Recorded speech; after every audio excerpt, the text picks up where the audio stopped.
सोचिए, एक ऐसी टेक्नोलॉजी जो चुपचाप बिना किसी हो हल्ले के देश के छोटे छोटे शहरों की पूरी किस्मत ही बदल रही है। आज हम ऑनलाइन लेंडिंग की इसी छिपी हुई ताकत की कहानी को समझने वाले हैं।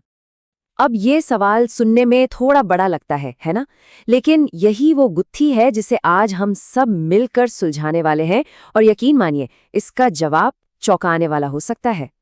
तो चलिए फिर शुरू से शुरू करते हैं।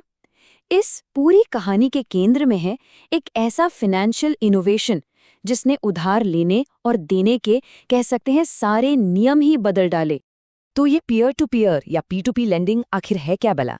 देखिए, इसे आसान भाषा में ऐसे समझिए। ये एक ऑनलाइन मार्केटप्लेस जैसा है, जहां जिन्हें पैसे चाहिए वो सीधे उन लोगों से मिल सकते हैं जो उधार देने को तैयार हैं। मतलब बीच में कोई बड़ा बैंक कोई नहीं। अगर इसकी तुलना पारंपरिक बैंकिंग से करें तो P2P का तरीका एकदम अलग है। क्यों? क्योंकि यहाँ कोई बिचौलिया नहीं है, प्रोसेस बहुत तेज है और अक्सर उन लोगों तक भी इसकी पहुंच है जिन्हें शायद बैंक दरवाजे से ही लौटा दें। लेकिन देखिए, जब भी कोई नई टेक्नोलॉजी आती है वो अपने साथ एक बहस भी लाती है। तो सवाल ये उठा कि क्या ये चीज़ लोगों की सच में मदद कर रही है या फिर उन्हें और भी गहरे कर्ज के जाल में फंसा रही है। तो रिसर्चर्स के सामने समझिए, दो अलग अलग खेमे थे। एक तरफ थी विस्तारित अवसर वाली थ्योरी जो कहती थी कि P2P लेंडिंग लोगों को आर्थिक तौर पर आगे बढ़ने के मौके दे रही है। वहीं दूसरी तरफ थी बढ़ी हुई एजेंसी समस्या वाली थ्योरी, जिसकी सीधी सीधी चेतावनी थी कि भाई, इससे लोग अपनी हैसियत से ज्यादा उधार ले सकते हैं और मुश्किल में पड़ सकते हैं। अब इस सवाल का जवाब आखिर मिलता कैसे?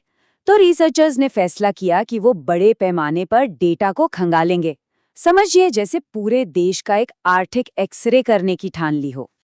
और इसके लिए उन्होंने अमेरिका के सबसे बड़े P2P प्लेटफॉर्म से 1-2 साल का नहीं, पूरे 10 साल से भी ज्यादा का डेटा इकट्ठा किया।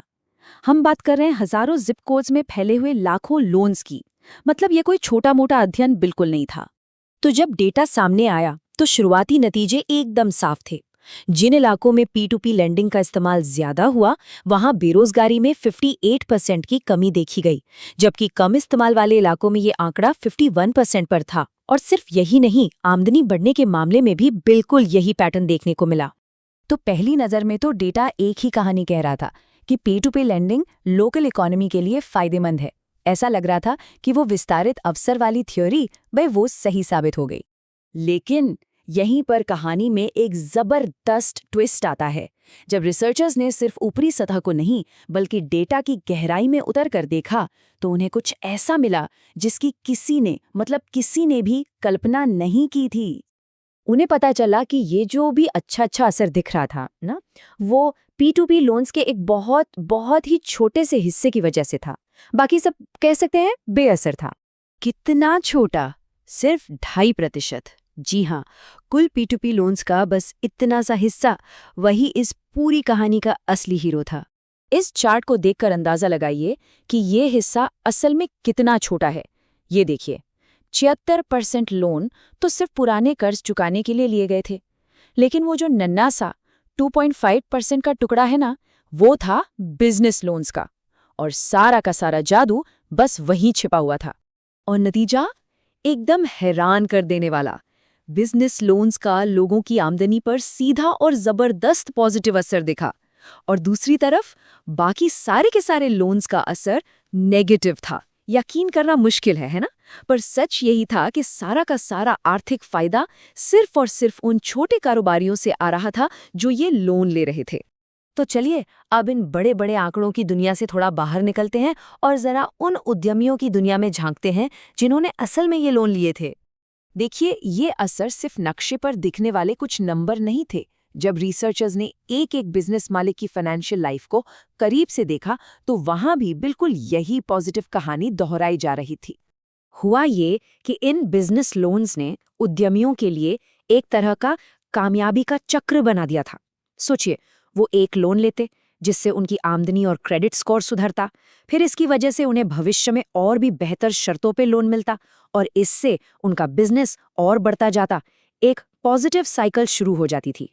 इसका मतलब ये हुआ कि जो उद्यमी बार बार P2P फाइनेंसिंग का सही इस्तेमाल करते हैं, वो समय के साथ ज्यादा कमाते हैं। उनकी क्रेडिट रेटिंग और बेहतर हो जाती है, और तो और भविष्य के लोन्स पर उन्हें ब्याज भी कम देना पड़ता है। मतलब ये कामयाबी का एक साफ सुथरा रास्ता बन गया था। तो ठीक है, ये तो हुई एक उद्यमी की बात, पर अब वापस बड़ी तस्वीर पर आते हैं। सवाल ये है कि इन उद्यमियों की जो व्यक्तिगत सफलता है, उसका पूरे के पूरे समुदाय पर क्या असर पड़ता है? देखिए, जब एक छोटा बिजनेस बढ़ता है तो उसका फायदा सिर्फ उसके मालिक तक सीमित नहीं रहता। वो एक आर्थिक मल्टीप्लायर इफेक्ट पैदा करता है। कैसे? वो स्थानीय सप्लायर से सामान खरीदते हैं, लोगों को नौकरियां देते हैं और वही पैसा वापस समुदाय में खर्च करते हैं, एक लहर की तरह। और इसका असर कितना बड़ा था? इस स्टडी के दौरान जिन इलाकों में P2P लेंडिंग का ज्यादा इस्तेमाल हुआ, वहां एक औसत जिप कोड में 25 नई नौकरियां पैदा हुईं। 25! ये कोई छोटी संख्या नहीं है। इसका सीधा सा मतलब है कि 25 और परिवारों को आमदनी का जरिया मिला, और ये सब P2P बिजनेस लोन्स के उस छोटे से हिस्से का कमाल था। तो आखिर में इस पूरे अध्ययन का निचोड़ बिल्कुल साफ है। P2P लेंडिंग, खासकर तब जब ये छोटे व्यवसायों को दी जाती है, तो ये सिर्फ एक कर्ज नहीं रह जाता। ये एंटरप्रेन्योरशिप को बढ़ावा देने और पूरे समाज के लिए आर्थिक खुशहाली लाने का एक बहुत शक्तिशाली जरिया बन जाता है। और ये पूरी बात हमें एक बहुत बड़े सवाल के साथ छोड़ जाती है। अगर कुल P2P लोन्स का सिर्फ 2.5% हिस्सा एक अर्थव्यवस्था में इतनी जान फूंक सकता है, तो जरा सोचिए, अगर ये आंकड़ा 10% हो जाए तो क्या हो सकता है? लगता है इस फाइनेंशियल टूल की असली ताकत तो शायद अभी हमने देखी ही नहीं है।